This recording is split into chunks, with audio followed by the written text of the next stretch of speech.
Agile After Dark show about roadmaps, the art of building a Marauders map. In this episode, is it Grilling Ga or Greg's Rants? You decide as we say Lumos, what Greg? Maximus. And shed some light on the subject.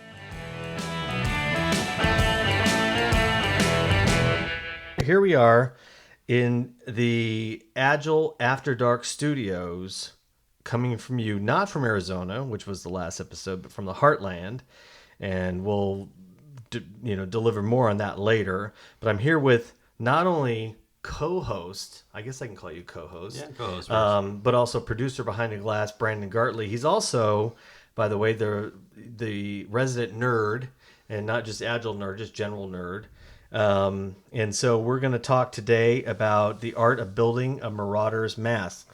Don't forget aspiring journalists. We'll get into that. Oh, yeah, aspiring journalists. I always forget. That's like your subplot for yourself. We also want to mention that Christy Clement is not here with us today. She's currently chasing koalas in Australia in the Down Under After Dark studios and will be joining us in future episodes. But instead, we might have somebody coming to talk about the most exciting topic of anybody's life, which is DevOps. Brandon, do you want to add to that, the DevOps? Yeah, I mean, it's, CI, CD, CI. We'll get into it, but you'll have to wait for the next episode because it's a barn burner. It's no Harry Potter, but it's important, and it's on the tip of everybody's tongue right now. But instead, right now, we're going to talk about product roadmaps and what that means for everybody, and why any successful, the word now that everybody's using is business agility, why business agility is so focused on product management and specifically product roadmaps.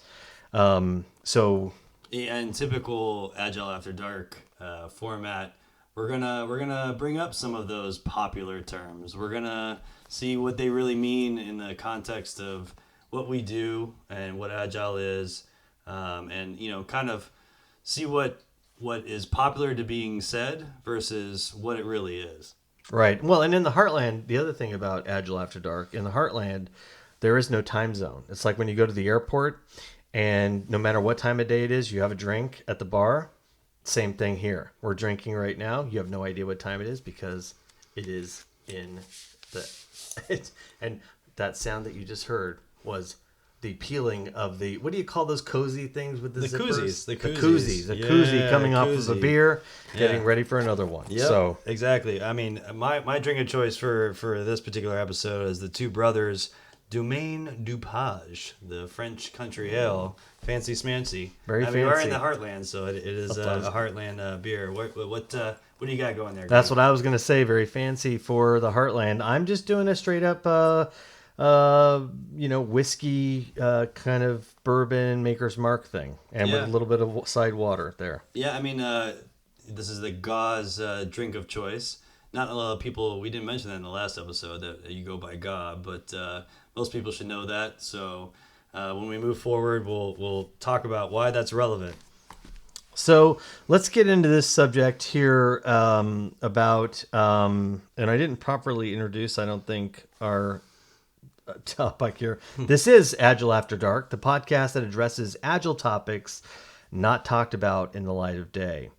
Again, this episode is called, what is it called again? The Art of Building a Marauders Map. Well, it's Roadmaps.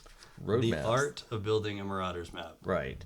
With a Harry Potter twist. With art being A-R-T, capitalized art. A-R-T. For those Agile nerds. In quotes. So let's get into it. Do you want to start? Yeah. Well, so we're gonna flip the script a little bit tonight. What? Yeah. Hold on. Instead of Greg Ga being the host, I haven't had that much to drink. Well, that's a good thing because this is a section we like to call Grilling Ga. Yep. So, are you ready for me to get all David Frost on you? Yeah, story of my life. All right, so let's get into it. So there's a lot of, I want to say like recent chatter. I mean, there's a lot of things that have come out in different academic articles, Harvard Business Review, just a lot of things that within the last year, there's kind of this concept of the strategy to execution gap. And what I want to start with you is is a roadmap a tool for addressing that issue?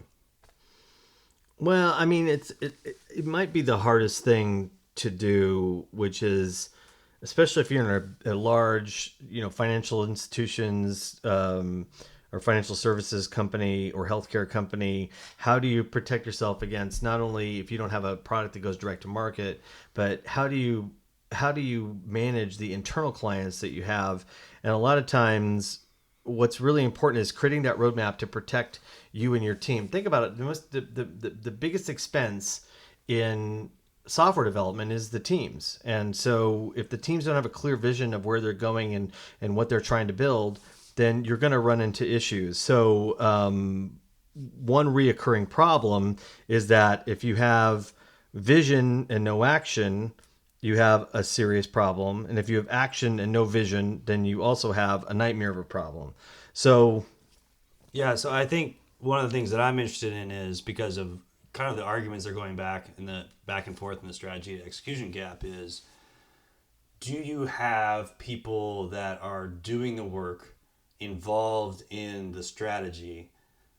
Because that's some of the things that have been going around. Was kind of like, this is the revolutionary idea, which is kind of funny to us from the agile perspective, which is, the people who are doing the actual work, should they be more involved in the strategy side, because you kind of narrow the gap of the strategy to execution, because the people that are executing it have more input into strategy. So let me ask it a different way, because I think I just had a call this morning with a financial services company who said, well, we have this issue with technology and IT versus business, and they don't talk to one another. So we're going to create a group in the between those two organizations to help bridge the gap. And what you really need is not some middleman in between. You really need to have somebody from business sitting with the technology team to ensure that what is being built is what the customer needs. Think about it this way. Why would, as a business, you want anybody working on anything that isn't valuable to your customer? Because as a business person, as a product person, you want to ensure that what you're delivering is the most valuable thing as soon as possible. So if you don't have an integration, for instance, a product owner sitting on the team itself, the development team, how can you bridge the gap? How can you, if you don't have a product manager with a roadmap, how do you ensure everybody's moving in the right direction? Yeah, and so you're avoiding the Gellert Grindelwald just creating the master wand out of nowhere with no input or thought in terms of what that's going to mean to everyone else, right? Wow, another Harry Potter reference. That was there's going to be plenty of those. You just wait. But that's absolutely right. And so you have this conversation. And today, this morning, literally, I had this conversation which said, the business said, well, we're not really good at IT, so we're not going to commit to that. And I said, well, how can you as a business say that, but we're just not good at IT? That IT works for you. And I know that's an overstatement, and it's a little bit dramatic, but it is true that the whole potential for your enterprise is business outcomes. It's making your customers happy. If the technology team doesn't work for product, how in the world can you ever deliver anything meaningful to the marketplace? So is the roadmap kind of that bridge? Is that a tool that is a bridge, or is that just kind of a component of the larger ecosystem that needs to be there for that gap not to be there? The roadmap is, in my opinion, it not only aligns the business, it provides air cover for the teams who are doing the work, because the teams have the ability to say, well, if it's going to change, we understand that, but we need to understand that ahead of time, because there's a lot of waste that happens with a lot of change, context switching and those kinds of things. So you want to make sure there's continuity and there's consistency in how you're dealing with your teams. But it's okay to change. The whole point of Agile is change, but there has to be some consistent measure and not a whipsaw of the entire organization. A roadmap says to everybody, here's where we're going in the next 18 months. And I would not recommend more than 18 months. And even that's a stretch. And we can get into later about how your own personal life doesn't work in 5-year increments, right? As human beings, we all act agile, but when we come to work, we tend to act like robots, and maybe that's another topic for later. But I think, for the moment, I think the roadmap is the thing that protects both the executive layer, and we could talk about what that means managing up, and also the teams below. So that brings me to my next question, which is, from what you've said, I'm getting where you're coming from. But I think that there is, because we're talking about Agile After Dark, we're going to kind of get into the issues a little bit deeper, right?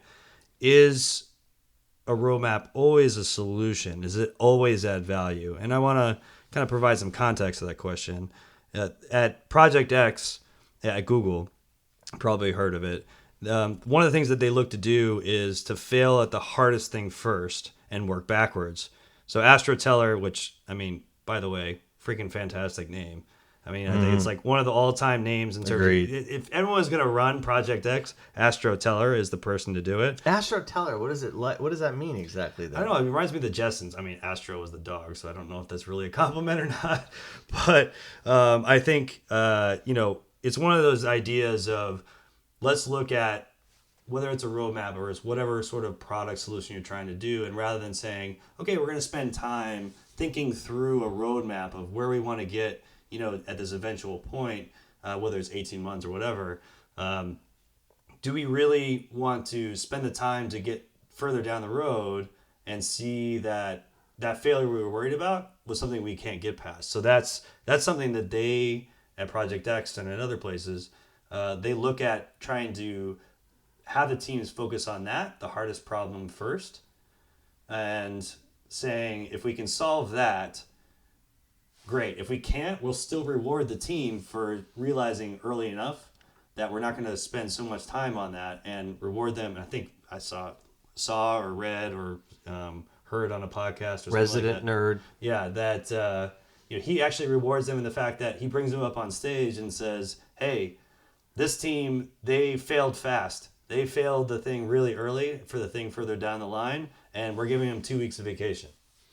Okay, well, I'll flip it on you then. So is innovation just something that comes as a defined thing? So it's sort of like, think about it. When we talk about these wilderness areas, so just by definition, a wilderness area, so I'm from Colorado originally, and you have these wilderness areas, and just by putting boundaries on a wilderness area, it's not wild anymore. You've now turned it into a park.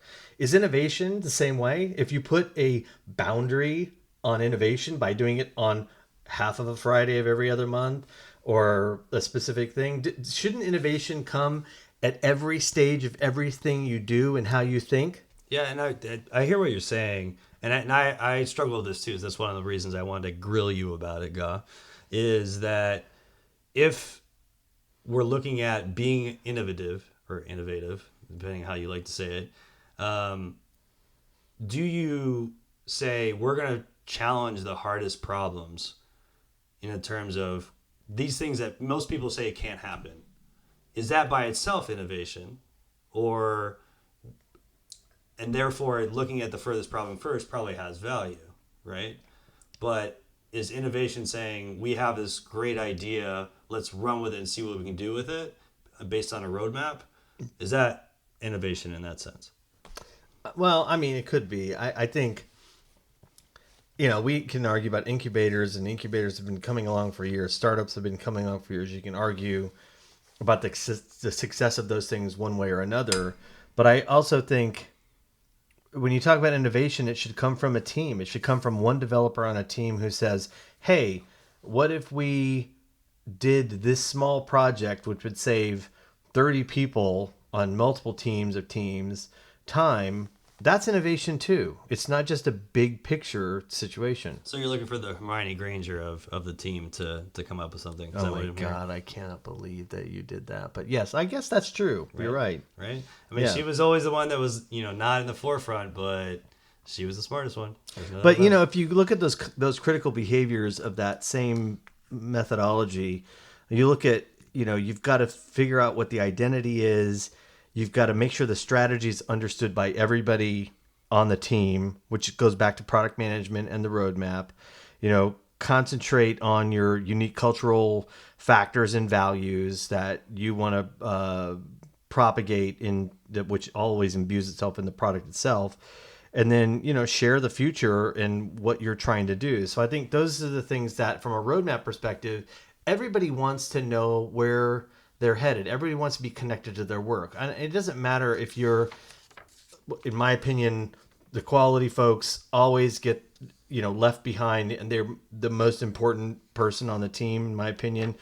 The team owns quality, but even that person who is valued the least amount, which is right or wrong, has to know where you're trying to go as a business and what the business outcome is. And if you don't have a roadmap and you can't convey that, and you can't, and strategy is a bad word, but if you can't at least convey in an 18-month at the outset, goal of what you're trying to do and make a commitment to that, even though you might change along the way, what are people coming to work for? Let's talk about that when we talk about robots versus your own personal life. Yeah, so along those lines, we're going to take a quick break.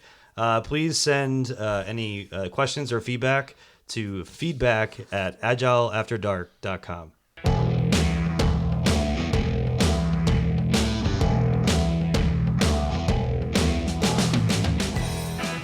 So are you a Harry Potter fan? Are you into it? Huge Harry Potter fan. I remember this must have been about 15 years ago. My wife and I sitting on the beach in New Jersey, reading Harry Potter, watching big New Jersey kids kick sand in the eyes of the other kids running away, reading Harry Potter. It was awesome. Yeah, I started reading the books. I was a late adopter. I was like, this is a fad. I'm not into it. But I was studying for an exam for graduate school, and I said, I need something easy to read. And someone said, well, read HP. HP is the bomb. HP. Read some HP, and like you'll breeze through it. And sure enough, when I started to read those things, man, I was always impressed that the writing and the maturity of the books increased with the age of the characters. There's kind of the elephant in the room, which is roadmaps and project plans. I know that people get frustrated when you talk about a roadmap, but is it really that much different than a project plan? I know you feel that way, but I think there's a lot of people that haven't dealt as much as kind of like the product manager level, that they kind of see it as a natural transition in terms of, you're talking about commitments, you're talking about 18 months. Like it is the elephant in the room. Like, how is it really different? Well, so again, we're talking about lots of P words. Again, I'm going to bring that up from last time. P words. The P words. But you're right. So if you think about it, if you look at SAFe, you look at Scaled Agile, you look at Scrum Alliance, all these things, if taken to a certain point, and again, I'm talking about current clients I'm working with, you take it to a certain point, they absolutely replace process with process. Remember, process is just a series of failures that get cemented in an artifact after the fact, and we call it a process because we're going to fix all those things. Which is ironic given the manifesto, right? Right, and it becomes then the exact same thing where people feel constrained. Again, I just had a conversation this morning about this where they said, well, I'm not allowed to talk about birthday celebrations at the stand-up.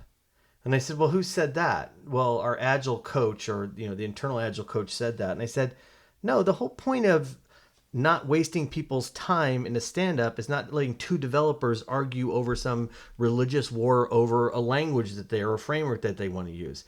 If you want to use that time at the end, once you get your business out of the way, to do something that's good for the team from a morale perspective, the stand-up is in my opinion, the stand-up is an absolute valid way to do that, as long as you're not wasting people's time. Again, it's a guideline, it's a principle. Agile isn't a bunch of rules that you have to follow, and that's where I think it gets off the rails. And I would agree with you. I think that the reason that the manifesto wasn't a guidebook, it was not a thing that they created a whole long article, white paper / novel / Dan Brown book, again, the Dan Brown book. I think it was shorter than the one that we talked about in the last podcast about the guy that created, quote unquote, created Waterfall, because as we talked about, he had kind of an interesting idea, had the illustrations, and then no one read any further when he said, this could be risky and fail, right? I think the folks that put together the manifesto, I would like to think that they made it broad and short for a reason, in that it's not here's the plan, here's the process, here is the every single step you have to do. It's not PMP, for God's sakes, because I certainly had to do enough of those when I work with government clients. And even that, with government clients, all the regulations, and they all were going to follow PMP, always fell apart.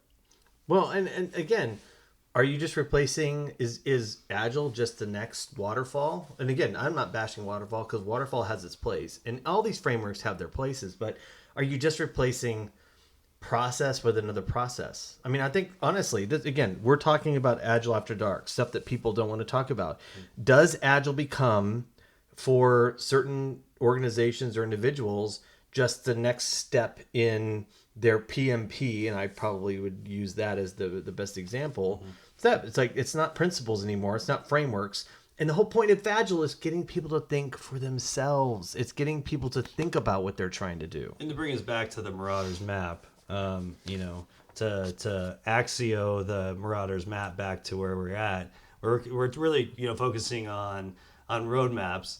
And I think one of the things that with talking to you in the past is, if you're gonna talk about all the P words and so forth, even though roadmap is not a P word, but it is kind of a process of creating that and doing that. How dare you use the word process? But I mean, it is a step within getting kind of that program level and understanding of where you're going. What is that first step that you're taking in terms of, okay, we are at a point where we don't have kind of a translation of, as you said, to the vision, to what's actually getting executed. Again, kind of that strategy execution gap.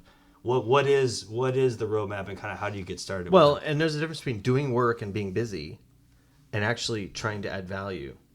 And the roadmap, the whole concept of the roadmap is trying to say, here's our vision for the business to be productive, for the business to deliver, and not just being busy. Remember, most of the times from a delivery perspective, the development teams are a cost center. They do not introduce profit into an enterprise. They are a cost center. The product people are responsible. The business is responsible for building, revenue for the company. And so if you don't have a roadmap and everybody isn't driving towards that, and they're just busy doing stuff, they're not adding value. And this is where you get into this concept of value streams and all this. So we're not going to talk about that. Trust me, there's a really after dark version of that whole value stream thing, because that's a very controversial thing. But I think, the whole point is, can you just get, and it's, again, let's talk about, what I want the theme of this to be, Brandon, this podcast is we should do this. We should align everything on, and it's a bit that we could do. Align everything on common sense, advanced common sense, stupid, and just start aligning things in a matrix like that. Wouldn't it be stupid, common sense, advanced common sense? Yeah, or you could have stupid on either side, because you could get, once you get to advanced common sense, you get stupid again. The whole point is keeping it simple, because none of this stuff is rocket science.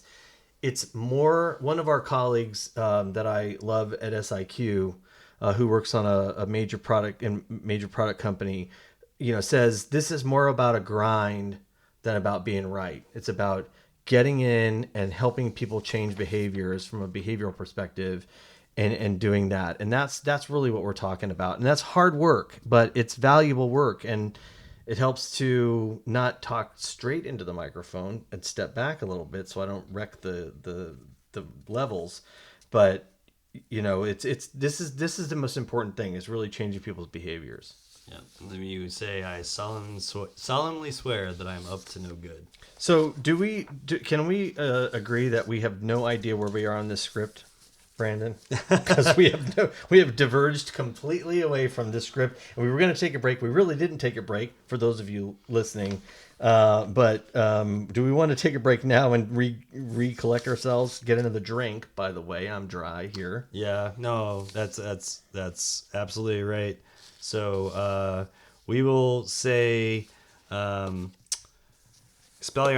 to this particular. Do you really know these things? Did you write that down? No, I haven't. He has no computer in front of him, so he's not looking this up, by the way. Just so everybody knows, he actually knows this. I was a late adopter, but I kind of got scarily into it. So we'll take another break. Again, any questions or feedback, send it to feedback@agileafterdark.com.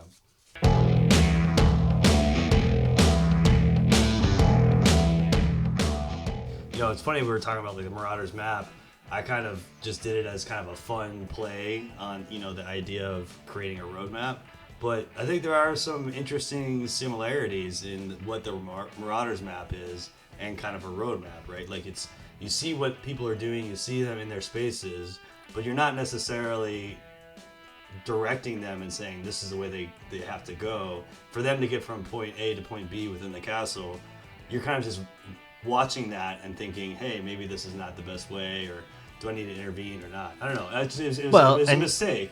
Well, also, you can't anticipate where they're going to be or where they're going to... You can't understand their intentions necessarily, right? You can see a path or a pattern, but you don't know what their intentions are. And I think that's a critical thing for what we're going to talk about today as it relates to product roadmaps. Is the product roadmap is a way to communicate an intention of what a specific group is going to do so that the whole enterprise can understand what direction they're moving in and have synchronicity about how they're planning their business and, you know, eventually arrive at business outcomes. So I think that's the critical part about what a roadmap is, and it's always shifting and never changing and very different than a plan. Yeah, well, you know, if you need to get to Honeydukes, that's the way to go.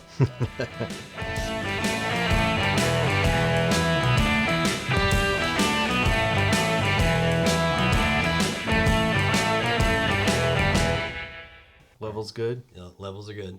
Cat's good? Cat's good. Cat. By the way, in the Agile After Dark Studios, we have our resident cat behind the glass. Sassafras. Sassy, as we like to call her. She's looking, making sure we're doing a good job. So we appreciate that. She's here every week. And I think she's interested in this topic. I don't know. What do you think? Yeah, I think so. I think what she's actually really enjoying is the fact that now I'm the host. I think I might have to take over the role of producer, writer, host. I don't know. I think there might be something here. Sounds good to me. So what do you think Sassy wants to hear about next? Okay, so now you have a roadmap, right? Yeah, or a Marauders map. Or a Marauders map. I mean, you have to have the homunculus charm to actually make the map work. Seriously, I can't believe you keep coming up with these things. Literally, he has no computer in front of him. He's literally coming up with these things on the fly. I mean, if you're going to make the roadmap, the Marauders map, or whatever it is actually work, you kind of somewhat convinced me in terms of the value. All right, now I actually have a roadmap. Now what? Well, I'm not going to put it in Harry Potter's terms, but if you think about the fact that the map, the Marauders map, actually does move and things change on the map depending on where people are, that's analogous to the same thing, especially if you have an internal customer and you're more of a service organization, in that every organization that you serve, there may be 6 different organizations that you service. Every one of them is going to be hot, cold, on, off, and their priorities are going to change, and they're going to expect you as an organization, if you're servicing them, or if you have a direct customer, their priorities change, you know, immediately based on market demands or whatever. So how do you communicate that? How do you ensure that you don't have disruption in your organization from a development perspective to deliver? And that is the roadmap. And the roadmap says, here's what we all agreed to, which, as we talked about earlier, is hard to get to. But once you have one that everybody generally agrees to, the roadmap is a mechanism that allows you to ensure that you can have consistency in your development strategy. So how does that fit into the agile principles of being iterative, like retros, looking at what is working, what is not working, excuse me, because it's not always going to work, right? How does the roadmap as a thing fit within kind of the day-to-day of that sort of analysis and looking at what's working and what's not? Well, in my experience as, being the VP of this, that, and the other thing, what a roadmap does is it allows you to not have to change midstream, meaning mid-week period and or even month period where somebody is working on an initiative. Even if you've got 2 week sprints, you still may have a feature, say, that may take 2 or 3 or 4 sprints to finish. Instead of just abandoning work immediately in the middle of that feature, you can say, here's the cost. If you want us to change, we can do it. But we've lost, first of all, we had probably research that went into figuring out what this meant at the portfolio or program level, if you think about it that way. There is a lot of cost associated with change. So what a roadmap does is says, this is what we agreed to. This is what we all understand, the agreement, because it's an agreement, if you think about it, right, between all of the parties, the client side, the development side, the product management layer that sits in the middle. This is what we agreed to, and now you're changing that. So here are the repercussions of what that means.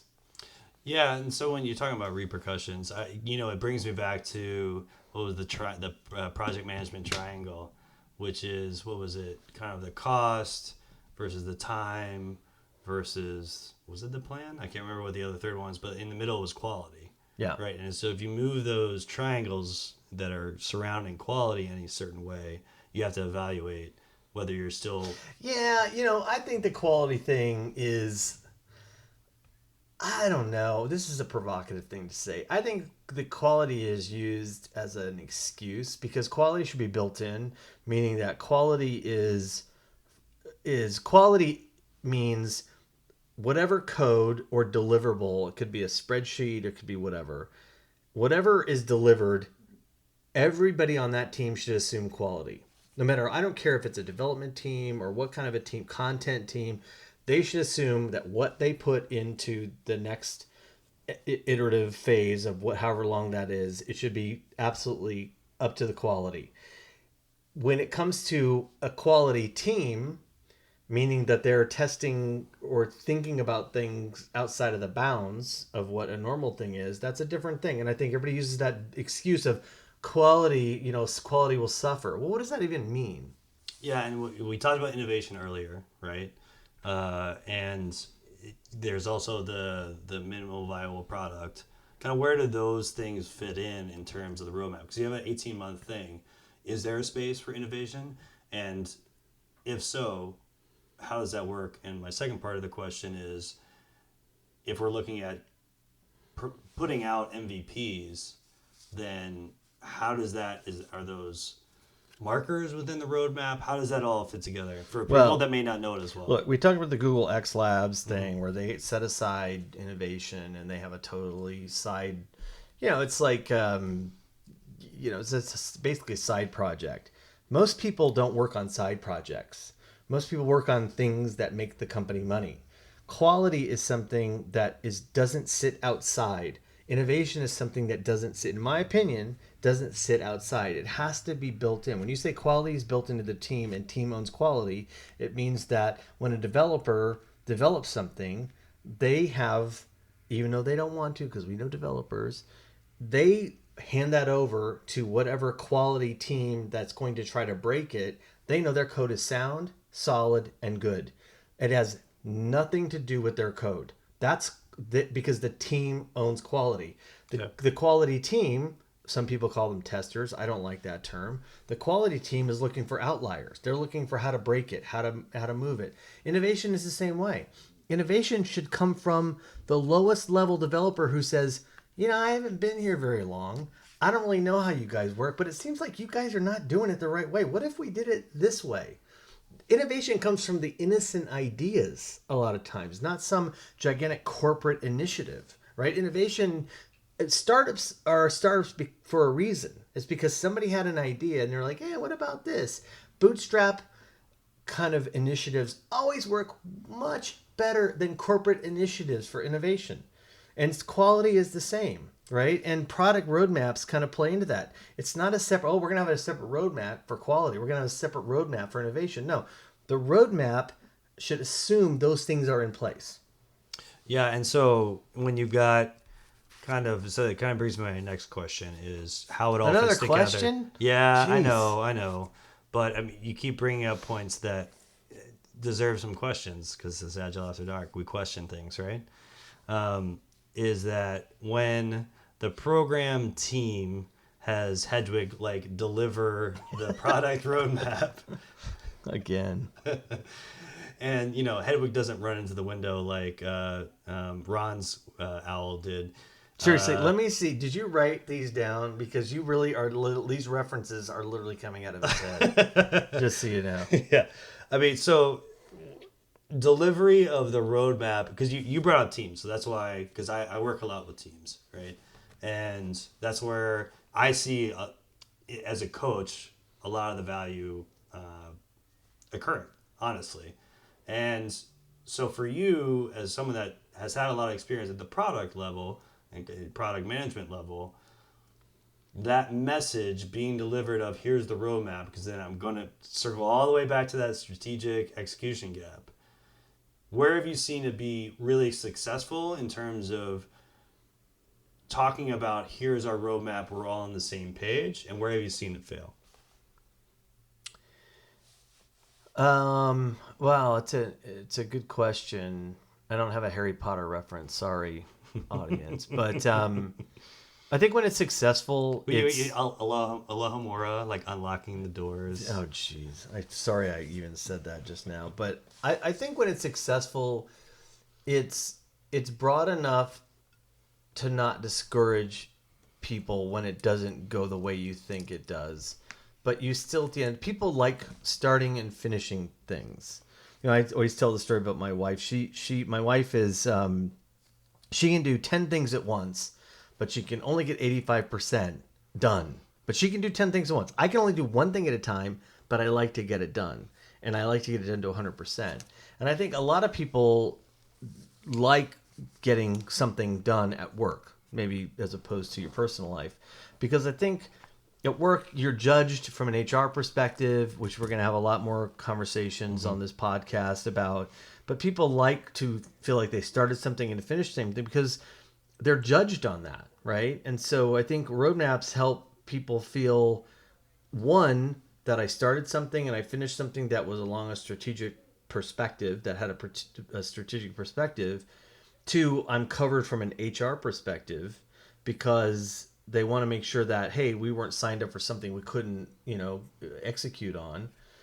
And I think people just in general, from a human perspective, appreciate being connected to their work and getting things accomplished. And so on a week-to-week basis, when you're trying to motivate people and you're trying to inspire people, when you can show something that you've done, it works. When they don't work is when you have a bad product manager who creates a completely unrealistic roadmap, just no different than any kind of other framework like waterfall always gets pushed under the train these days, but any kind of framework that just signs you up with no sense of reality, you're gonna get run over by that, and nobody likes that. And I always say Agile washes away the shame because it's a simple concept. It's common sense or advanced common sense.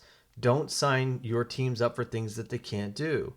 And a roadmap allows you to manage expectations. And I think that's probably a great way to end this, to say that a roadmap manages expectations for the entire organization. And as long as you have good leadership from a product perspective, you can call that product manager whatever you want, but it's air cover for the entire organization, especially development, to say this is what we agreed to, and you're changing it, and so now we need to adjust. And again, think about the cost. Most of the cost is in development.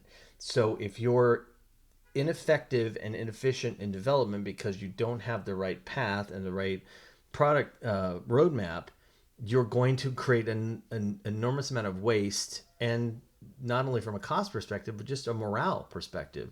So I would say, I always say this, Brandon, this is one of my things over the years I've learned from Crump, and I think we should also create a new bit about Crumpisms, but I'd rather be consistent than right. People like consistency. People thrive under consistency.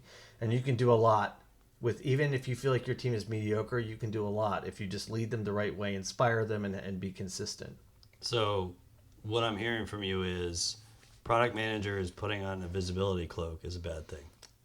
Very, very bad, and most of them try to do it, and it's not good. And by the way, especially technology managers try to do it, and it's really bad. Yep. All right, well, that kind of wraps up our session on the art of creating the Marauders map, about roadmaps. I think mischief has been managed, and God, are you kidding me? You had to end with that. But thanks everyone for listening in. Again, please feel free to send feedback or ask questions to feedback@agileafterdark.com.